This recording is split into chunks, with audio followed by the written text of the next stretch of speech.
ఆకాశవాణి ప్రాంతీయ వార్తలు చదువుతున్నది పొన్నగంటి సుధా. ముందుగా ముఖ్యాంశాలు. రాష్ట్ర ముఖ్యమంత్రి నారా చంద్రబాబు నాయుడు ఈరోజు న్యూఢిల్లీలో పలువురు కేంద్ర మంత్రులతో సమావేశమయ్యారు. ప్రకృతి విపత్తుల కారణంగా ఏ ఒక్క ప్రాణం పోకుండా అధికార యంత్రాంగం అప్రమత్తంగా ఉండాలని మంత్రి వంగలపూడి అనిత అధికారులను ఆదేశించారు. యూపీఎస్సీ సివిల్స్ 2024 తుది ఫలితాలు ఈరోజు విడుదలయ్యాయి. విద్యుత్ పంపిణీ సంస్థలు ఎదుర్కొంటున్న సమస్యలను పరిష్కరించడానికి నూతన సంస్కరణలు ప్రవేశపెట్టాల్సిన అవసరం ఉందని కేంద్ర సహాయ మంత్రి శ్రీపాద యశో నాయక్ పేర్కొన్నారు. Polavaram left main canal June నాటికి పూర్తి చేసి గోదావరి వంశధారలను అనుసంధానం చేయటం ద్వారా ఉత్తరాంధ్రకు సాగునీటిని అందిస్తామని మంత్రి నిమ్మల రామానాయుడు తెలిపారు. ఇక వార్తల వివరాలు. రాష్ట్ర ముఖ్యమంత్రి నారా చంద్రబాబు నాయుడు ఢిల్లీలో పర్యటిస్తున్నారు.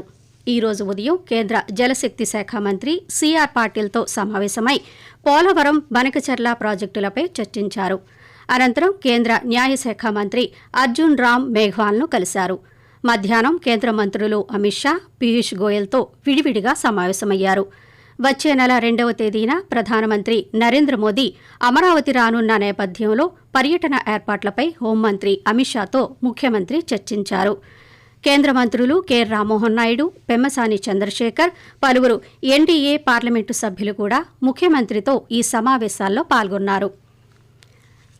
ప్రకృతి విపత్తుల కారణంగా ఏ ఒక్క ప్రాణం పోకుండా అధికార యంత్రాంగం అప్రమత్తంగా ఉండాలని హోం, విపత్తు నిర్వహణల శాఖ మంత్రి వంగలపూడి అనిత అధికారులను ఆదేశించారు. గుంటూరు జిల్లా తాడేపల్లిలోని విపత్తు నిర్వహణ సంస్థ కార్యాలయంలో వడగాల్పులు, రాబోయే ముందస్తు వర్షాల నేపథ్యంలో సంసిద్దతపై ఈరోజు మంత్రి సమీక్ష నిర్వహించారు. డ్రైనేజీ, వంతెనలు, ఇరిగేషన్ ప్రాజెక్టుల వంటి వ్యవస్థల పట్ల గత ప్రభుత్వ నిర్లక్ష్య వైఖరి వల్లే రాష్ట్రంలో విపత్తులు సంభవిస్తున్నాయని అన్నారు. రాబోయే రోజుల్లో అత్యధిక ఉష్ణోగ్రతల నేపథ్యంలో వడగాల్పుల పట్ల అవగాహన, అప్రమత్తతకు సంబంధించి అన్ని శాఖల ఉన్నతాధికారులతో ఈ సందర్భంగా చర్చించామని హోంమంత్రి వంగలపూడి అనిత వివరిస్తూ, ఎట్టి పరిస్థితుల్లోనూ ఏ డిజాస్టర్ వచ్చినా కూడా హ్యూమన్ లాస్ ఉండకూడదు, క్యాటిల్ లాస్ ఉండకూడదు అన్నది ఒక స్లోగన్ గా తీసుకుని మేము ఈ రోజు ముందుకు పనిచేస్తున్నాం. ఏదైనా ఫ్లడ్ వచ్చినా, సైక్లోన్ వచ్చినా, వల్నరబుల్ ఏరియాస్ కి నియర్ బై ఉన్న సైక్లోన్ షెల్టర్స్ ప్లేస్ కూడా వాళ్ళకి మేము పంపించేటట్టుగా, లొకేషన్ కూడా పంపించుకునేటట్టుగా ఈ రోజు మా సిస్టమ్ ను కూడా మేము క్రియేట్ చేసుకుంటున్నాం. మేమంతా కూడా సింక్రనైజ్ చేసి టెక్నాలజీ యూజ్ చేసుకుని ఇబ్బంది లేకుండా చూసుకునే బాధ్యత కూడా తీసుకోమని గౌరవ ముఖ్యమంత్రి గారు మాకు ఆదేశాలు ఇచ్చారు. ఫర్దర్ గా ఎటువంటి ఇబ్బందులు రాకుండా చూసుకునే బాధ్యత తీసుకోమని అన్ని డిపార్ట్మెంట్స్ కి కూడా చెప్పడం జరిగింది. అఖిల భారత సర్వీసుల్లో నియామకాల కోసం యూపీఎస్సీ నిర్వహించిన సివిల్స్ 2024 తుది ఫలితాలు ఈ రోజు విడుదలయ్యాయి.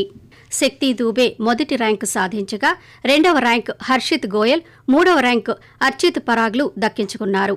ఇక తెలుగు రాష్ట్రాల నుంచి సైతం పలువురు విద్యార్థులు ఈ రోజు విడుదల చేసిన ఫలితాల జాబితాలో చోటు దక్కించుకున్నారు. ఈ సాయి శివాని 11వ ర్యాంకు సాధించగా బన్నా వెంకటేష్ 15, అభిషేక్ శర్మ 38, రావుల జయసింహారెడ్డి 46, శ్రవణ్ కుమార్ రెడ్డి 62, సాయి చైతన్య జాదవ్ 68, ఎన్ చేతన్ రెడ్డి 110, చెన్నంరెడ్డి శివగణేష్ రెడ్డి 119, చెల్లా పవన్ కళ్యాణ్ 146, ఎన్ శ్రీకాంత్ రెడ్డి 151, నెల్లూరు సాయి తేజ 154, కొలిపాక శ్రీకృష్ణ సాయి 190, బొళ్లాం ఉమామహేశ్వర్ రెడ్డి 221, చరణ్ తేజ నర్సింశెట్టి 231, ఇక విజయలక్ష్మి 233, ఎన్ సాయి కిరణ్ 298, కె శ్రీనివాస కీర్తిరెడ్డి 316 ర్యాంకులను సాధించారు. సివిల్స్ 2024 ఫలితాల్లో 316వ ర్యాంకు సాధించిన కె శ్రీనివాస కీర్తిరెడ్డి ఆకాశవాణితో మాట్లాడుతూ, నాకు సివిల్ సర్వీస్ పరీక్షలో 316 ర్యాంక్ వచ్చింది. దీనికి మా కుటుంబ సభ్యులు నాకు ఎంతగానో ప్రోత్సహించారు. నేను క్రమం తప్పకుండా ఆకాశవాణి వార్తలు వింటుంటాను. ఇది నా విజయంలో ఒక కీలక పాత్ర పోషించింది. విద్యుత్ పంపిణీ సంస్థలు, డిస్కంలు ఎదుర్కొంటున్న సమస్యలను పరిష్కరించడానికి నూతన సంస్కరణలు ప్రవేశపెట్టాల్సిన అవసరం ఉందని కేంద్ర విద్యుత్, నూతన పునరుత్పాదక ఇంధన శక్తి శాఖల సహాయ మంత్రి శ్రీపాద యశో నాయక్ పేర్కొన్నారు. విద్యుత్ రంగ సంస్కరణలపై గ్రూప్ ఆఫ్ మినిస్టర్స్ సమావేశానికి ఆంధ్రప్రదేశ్ ప్రభుత్వం ఈరోజు ఆతిథ్యం ఇచ్చింది. విజయవాడ నగరంలో జరిగిన ఈ సమావేశానికి కేంద్ర సహాయ మంత్రి శ్రీపాద యశో నాయక్ అధ్యక్షత వహించగా రాష్ట్ర విద్యుత్ శాఖ మంత్రి గొట్టిపాటి రవికుమార్తో పాటు ఉత్తరప్రదేశ్, రాజస్థాన్, తమిళనాడు, మధ్యప్రదేశ్, మహారాష్ట్ర ఇంధన శాఖ మంత్రులు కూడా హాజరయ్యారు. స్థిరమైన విద్యుత్ పంపిణీ వ్యవస్థను నిర్ధారించడానికి నియంత్రణ సంస్కరణలను ప్రవేశపెట్టడం, నిల్వ పరిష్కారాలు, కృత్రిమ మేధస్సు వంటి అభివృద్ధి చెందుతున్న సాంకేతిక పరిజ్ఞానాలను ఉపయోగించుకోవాల్సిన అవసరాన్ని కేంద్ర సహాయ మంత్రి ఈ సందర్భంగా ప్రస్తావించారు. ఎప్పటికప్పుడు విద్యుత్ టారిఫ్లను సవరించటం, విద్యుత్ ఎపిలేట్ ట్రిబ్యునల్ను బలోపేతం చేయటం, ఇంధన కొనుగోలు వ్యయ సర్దుబాట్లను తప్పనిసరిగా అమలు చేయడం లాంటి అవసరమైన చర్యలు తీసుకోవాలని ఆయన సూచించారు. ఆకాశవాణి ప్రాంతీయ వార్తలు వింటున్నారు. విజయనగరం జిల్లాలోని తారకరామ తీర్థసాగర్ రిజర్వాయర్ ప్రాజెక్టును పూర్తి చేసేందుకు కృషి చేస్తున్నామని రాష్ట్ర జలవనరుల శాఖ మంత్రి నిమ్మల రామానాయుడు తెలిపారు. జిల్లాలోని గుర్ల మండలం ఆనందపురం వద్ద నిర్మాణంలో ఉన్న ప్రాజెక్టు బ్యారేజీ పనులను ఆయన ఈ రోజు పరిశీలించారు. ప్రాజెక్టు పురోగతి వివరాలను ఇంజనీర్లను అడిగి తెలుసుకున్నారు. అనంతరం మంత్రి మాట్లాడుతూ ప్రాజెక్టును పూర్తి చేసేందుకు తమ ప్రభుత్వం కట్టుబడి ఉందన్నారు. విజయనగరం పట్టణానికి తాగునీరు, భోగాపురం విమానాశ్రయానికి నీటి అవసరాలను తీర్చటమే కాకుండా సుమారు 20,000 ఎకరాలకు పైగా సాగునీరు అందించే తారకరామ తీర్థసాగర్ ప్రాజెక్టు నిర్మాణం ఎంతో అవసరమని చెప్పారు. 2014-2019 మధ్య బ్యారేజీ పనులు 90% పూర్తయినప్పటికీ గత ప్రభుత్వం ప్రాజెక్టు నిర్మాణాన్ని నిర్లక్ష్యం చేసిందని చెప్పారు. ప్రాజెక్టు డైవర్షన్ కెనాల్ 60%, సొరంగం పనులు 20% పూర్తయ్యాయని చెప్పారు. మిగిలిన పనులను వేగంగా పూర్తి చేసేందుకు కృషి చేస్తున్నామని మంత్రి నిమ్మల రామానాయుడు పేర్కొంటూ ప్రాజెక్టు యొక్క లక్ష్యం విజయనగరం పట్టణానికి, భోగాపురం ఎయిర్పోర్ట్ కి, ఈ రెండింటికి కూడా అత్యంత అవసరమైనటువంటి మరి త్రాగునీరు, పారిశ్రామిక అవసరాన్ని తీర్చేటువంటి నీరంతా కూడా ఈ తారక రామ తీర్థసాగర్ ప్రాజెక్టు నుంచి వస్తుంది. కాబట్టి ఖచ్చితంగా దానికి ఆ రకంగా ప్రయారిటీ 20,000 ఎకరాలు పైబడి సాగునీరు అందించేటువంటి అవకాశం కూడా ఈ యొక్క ప్రాజెక్టుకి ఉంటుంది. 805 కోట్ల రూపాయల వరకు ఈ యొక్క తారక రామ తీర్థసాగర్ ప్రాజెక్టు పూర్తి చేయడానికి అవసరం అవుతుందని చెప్పడం జరిగింది. సాధ్యమైనంత వరకు ఈ నిధుల్ని సమీకరించి ఇది పూర్తి చేసేటువంటి విధంగా పనిచేస్తాము. అనంతరం జిల్లా కలెక్టరేట్ సమావేశ మందిరంలో జలవనరుల శాఖ అధికారులతో ఆయన సమీక్షించారు. పోలవరం ప్రాజెక్టును పూర్తి చేసి గోదావరి నదీ జలాలతో ఉత్తరాంధ్రను సస్యశ్యామలం చేస్తామని ఈ సందర్భంగా మంత్రి తెలిపారు. Polavaram left main canal June నాటికి పూర్తి చేసి గోదావరి నుంచి వంశధార వరకు అనుసంధానం చేయటం ద్వారా ఉత్తరాంధ్రకు సాగునీరు అందిస్తామన్నారు.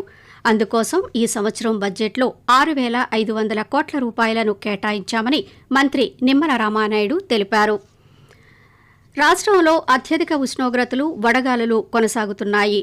నిన్న తిరుపతిలో అత్యధికంగా 42.1 డిగ్రీ సెల్సియస్, అన్నమయ్య జిల్లా కంబాలకుంట, విజయనగరంలో 41.5 డిగ్రీల సెల్సియస్, నెల్లూరు జిల్లా దగదత్తిలో 41.4 డిగ్రీల సెల్సియస్ చొప్పున అధిక ఉష్ణోగ్రతలు నమోదయ్యాయని ఆంధ్రప్రదేశ్ విపత్తు నిర్వహణ సంస్థ మేనేజింగ్ డైరెక్టర్ రోణంకి కూర్మనాథ్ తెలిపారు.